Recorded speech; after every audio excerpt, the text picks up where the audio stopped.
Hello, my name is Anthony Luciano. For my second Did You Know, I'm going to do it about Facebook's acquisition of Giphy or Jiffy, however you want to pronounce it. It's really debated a lot in social media and culture today. No one really knows how to say it, but it's very widely used, and I think Facebook made a good deal when purchasing this. So basically, the background of my source authors that I use, the first one is Abram Brown. He's a Forbes senior editor, and he focuses on technology, entrepreneurship, innovative business, and just other general business topics that emerge in everyday life. The second author that I decided to do was actually my old neighbor. Her name is Jessica Brzezinski. She is now a CNBC associate reporter, and she covers breaking news for technology and business. And why she covered this was because it's a huge thing because Facebook acquired another company. So, and then onto company background for Facebook. I know you probably already know a lot about Facebook. It's a social media app. There's a website. There's Facebook messaging. There's all these different things that Facebook does. But in reality, briefly, it's just an American company that offers social networking services. Very basic, cut and dry. It was founded in 2004 by Mark Zuckerberg, as well as a couple other of his buddies who are all Harvard graduates, which is kind of cool. And it became the largest social media network in the world in, I believe it was 2012. And it's still, obviously, it's massive today, especially when it keeps purchasing all these other companies and putting them under its belt. As of today, it is headquartered in California, so a little bit farther away from Valpo. And then in terms of the other company that acquired Giphy, it is an American company, and it basically offers, I wrote in here moving pictures, but in reality, um, it's like a loop, like a video loop that you can save on your phone. And it can be shared via social networking services. So for example, on like Facebook right now, you could comment with the little Giphy search bar. If there's a video of like a cat or something that you're watching on Facebook, you could comment and search cats in the Giphy toolbar, and then it'll come up with an assortment of all these like little cat like looping pictures, and you could save them in your camera roll, different things like that. It's formatted like a picture, but it looks like a video. Is how it's basically what it is. It's available in 32 different languages, which is pretty cool. It's expanding. I read somewhere it's going to try to reach up to 40 by the end of the year. So it's very exciting, especially with Facebook and all of its extra funding and capital. I'm sure they can make it happen. It was founded in 2013, so not too long ago. But it is starting to become a bigger thing now because emojis used to be the big thing, like a thumbs up or the laughing face. But now Giphies are starting to become bigger because it just shows a lot more emotion. It's more fun. You get different size Giphies instead of like just standard emoji size. But regardless, um, they're all pretty similar. They all show emotions. And lastly, Giphy was headquartered in New York, so across the country from where Facebook is headquartered. For the acquisition details for Giphy, just a brief overview of kind of what happened.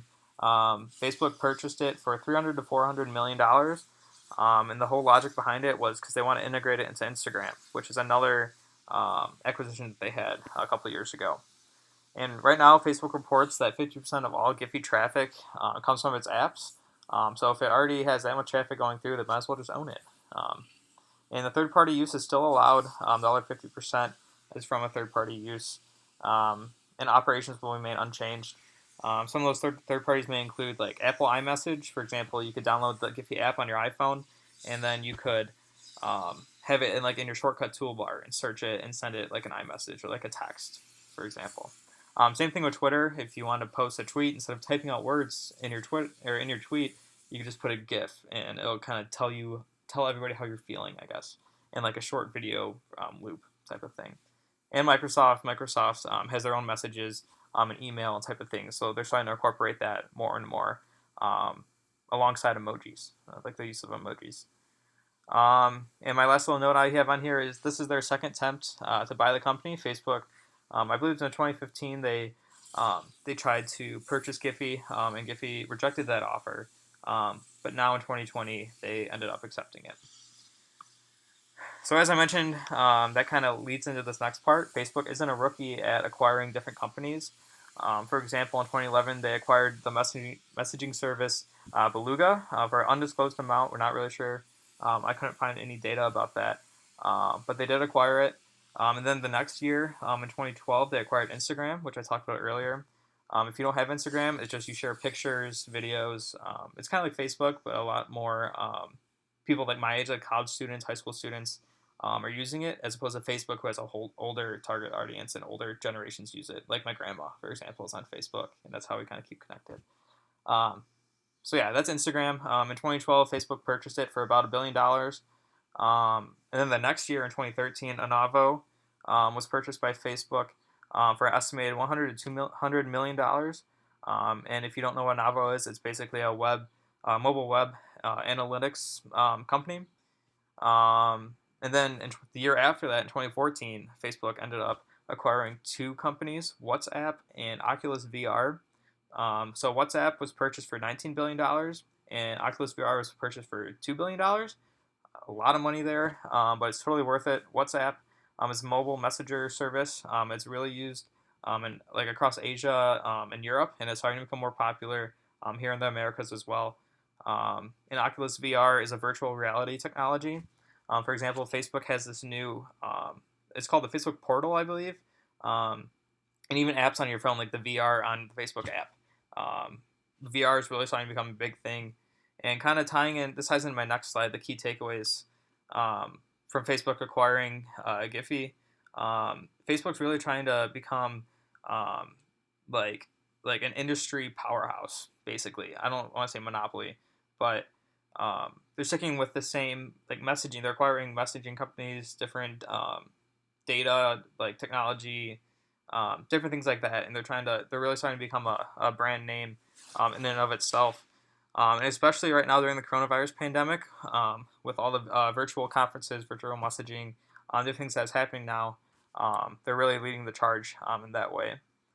Another key takeaway is that for Facebook to acquire Giphy, it costed them much less than that of three other of their previous acquisitions. Obviously, one I couldn't find the data on. I'm not sure what's going on with that, but I'm sure based off of all the other ones, it was probably a lot of money that they purchased that for. But Giphy was right now is probably the lowest or one of the lowest that they acquired. And my last takeaway is Giphy will continue to grow and be more valuable. I really think that this is true. This is just from my personal opinion, because of the brand association between Facebook and Giphy. Because if Facebook's good, people trust Facebook. People use it every day. People use Instagram and WhatsApp and all these other networks every single day. They start to become familiar and loyal to it. And then in response, if Giphy is associated with that, then people will be loyal and use Giphy. And just that same sort of logic will continue from a marketing standpoint as well. I really hope that you learned something about my presentation about Facebook acquiring Giphy, maybe some of the other companies that they acquired. I apologize for not submitting this video on Blackboard with my slides. I did do a voiceover of that like I did last time, but I apologize for that. And I really hope you learned something. So if you have any questions or just want to talk about any of this, I find it pretty cool. Like the merger, I'm a stock owner in Disney. And they were thinking about having mergers and stuff. So I find it interesting. If you have any questions or just want to talk about it, let me know. Have a good day.